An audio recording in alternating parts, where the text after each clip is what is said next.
what are some green flags in your relationships?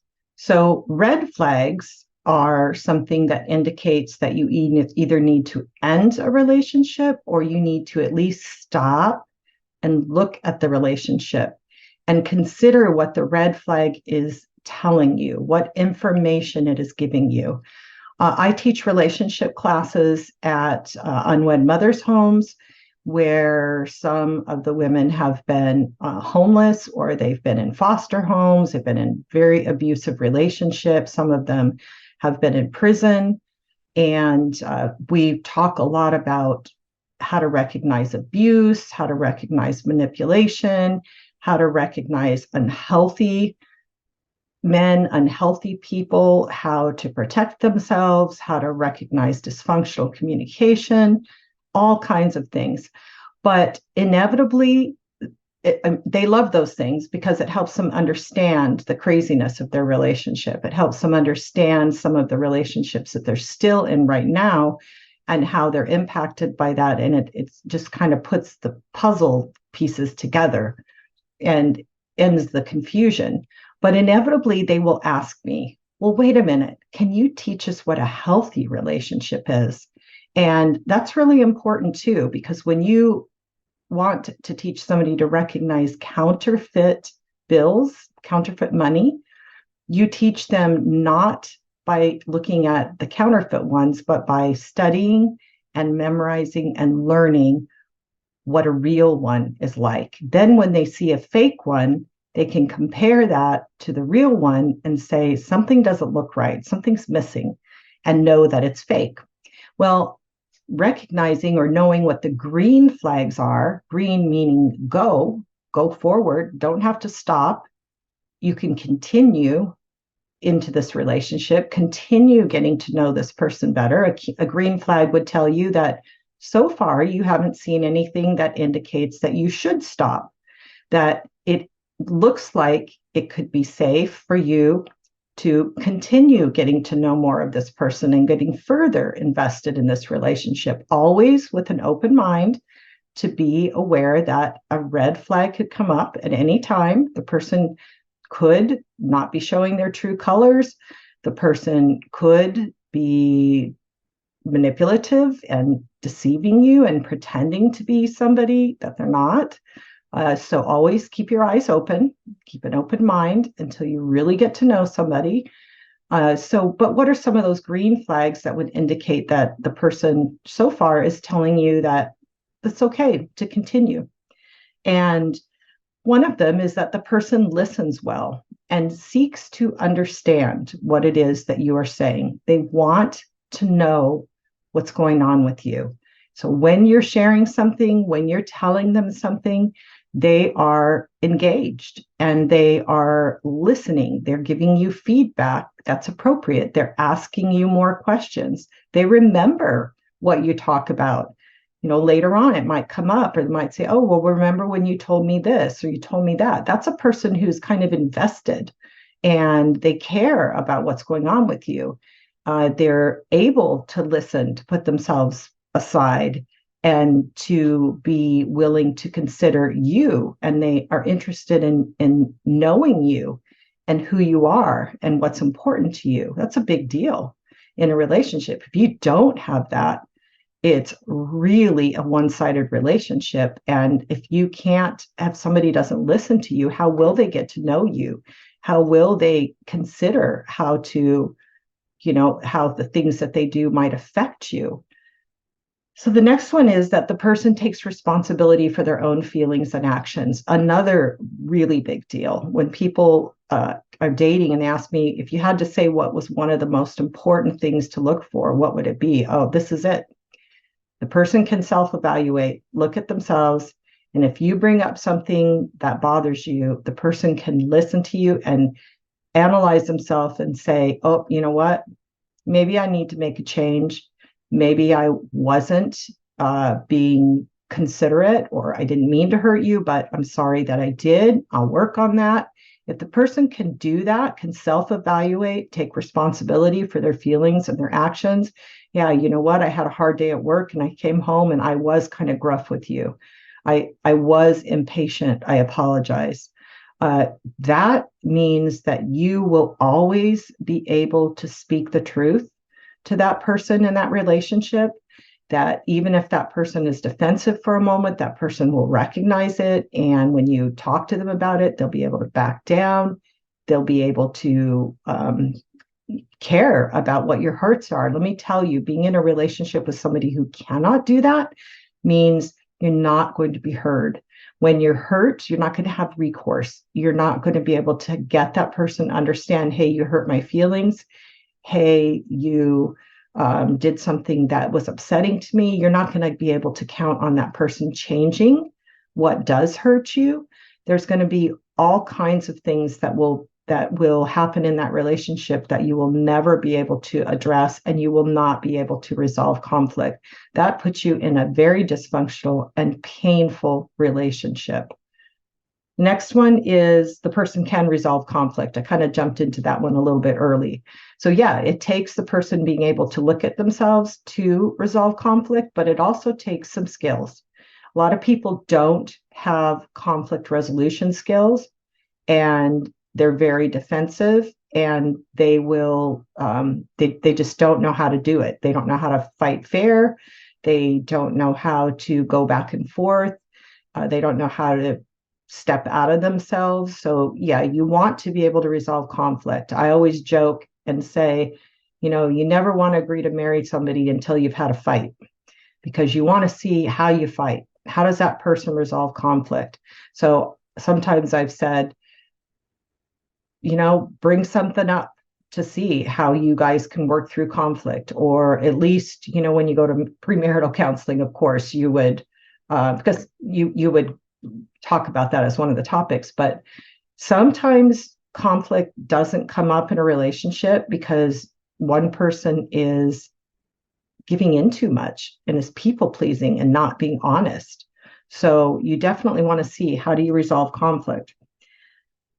The next one is the person gives in the relationship but is also comfortable for asking for what they need. So that tells you the person is balanced. So yes, they're able to give, but they're also able to say, would you be able to help me do this? Or, I need a little bit of extra time today to talk to you about something that I need some advice on. Or could you pick me up? I'm getting my car fixed and I've got to drop it off. It's not just the person picking you up and giving you a ride when you need it, but the person can ask you, hey, would you pick me up? It's balance. And a person who can give, but not, because somebody who gives and gives and gives and gives and doesn't ever ask for what they need in a relationship can sometimes all of a sudden, after years, come back to you and say, and be really resentful because you never gave to them, but you didn't know that the person needed anything because the person didn't ask. And if you'd asked, maybe the person was like, no, no, no, I'm fine, because the person doesn't know how to ask for what they need. And then the resentment grows. So healthy is both of you, giving and taking, and being comfortable asking for what you need. The next one is that the person is enjoyable for you to be with. So a green flag is you like being around them. You have fun. You have things to talk about. It's not just miserable. It's not boring. It's not, feeling like you're pulling teeth. You're not looking at your watch, counting the time, to go home. You're not putting things aside saying, well, making excuses, kind of, trying to figure out, well, all the reasons why you should. But it's an enjoyable person. You like spending time together. This is a good thing. This is an indication that, yeah, maybe you would like to spend more time around that person. The person tolerates different opinions and beliefs. Now, maybe the friendship or the relationship is built on a lot of mutuality in terms of opinions and beliefs. But if you do have one that's different, then you want to know that the person is somewhat open-minded. Doesn't mean that any person has to change their own opinions or beliefs because somebody else thinks differently, but just that they're willing to listen, and they're willing to hear, and they're willing to consider. and that they can be at least open-minded enough to care about what you think about that without demanding that you have to be the same or be like them or getting angry or taking over the conversation and saying, you don't know what you're talking about. Like, I have the right way. Listen to me. I mean, I've heard some friends recently talk about some kind of humorous but obvious signs in dating where they've even on a first date had somebody said that, like, nope, you don't know what you're talking about, listen to me, I know what's best. And it's like, what? How that is a red flag on a first date for sure, is to cut them off and say, I don't need to listen to you, you need to listen to me, you don't know what you're talking about. It's like, it's kind of shocking, but people show us their colors a lot of times, and we need to believe them, that if they're showing us something negative, it's definitely because the negative is there. So the next one is, a person is free from active addictions. And I say active because just because somebody has had a previous addiction doesn't mean that that's a red flag. It means if the person is sober, working a program, has growth and time in their sobriety, then that is something that you can consider, but it's not a definite red flag. Always know that somebody who has an addiction can go back to an addiction. They can have a slip, they can have a relapse, that they can stop working a program and end up being a difficult person and being what's called kind of a dry drunk or a dry addict, meaning they're not using, but they're really miserable, and it'll make you miserable too. So active addictions, person is not in any active addictions. Person is honest and trustworthy. Honest, meaning they can speak the truth. They are not lying to you. If they are lying, definite red flag. There's nothing to work with in that relationship, but they're honest. They're telling you the truth. They can risk being vulnerable to tell you the truth, and you can trust them. You have found that the things that they've told you are true. Nothing has been shown to be a lie. When the person says they're going to show up, they show up. They're on time unless there's a reason. They do what they say, and they have proven themselves to be very trustworthy. And you give trust to people who are trustworthy. You don't trust people who are not trustworthy. Next one is that the person can set goals and work toward them because they have self-discipline. Everyone needs to have goals and be able to accomplish those goals and have self-discipline in all areas of their life, physically, taking care of themselves, financially, with being wise with money, working to provide for their needs, being responsible in different areas of their life.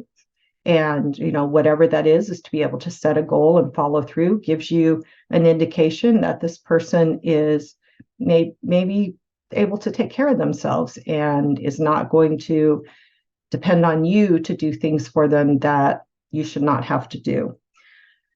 Next one, the person can feel, identify, and manage their emotions. So that's really called emotional intelligence, that you can feel your emotion and then identify it. It's the opposite of repressing, pushing them down, not being able to identify emotions, projecting your emotions on other people, vomiting your emotions on other people.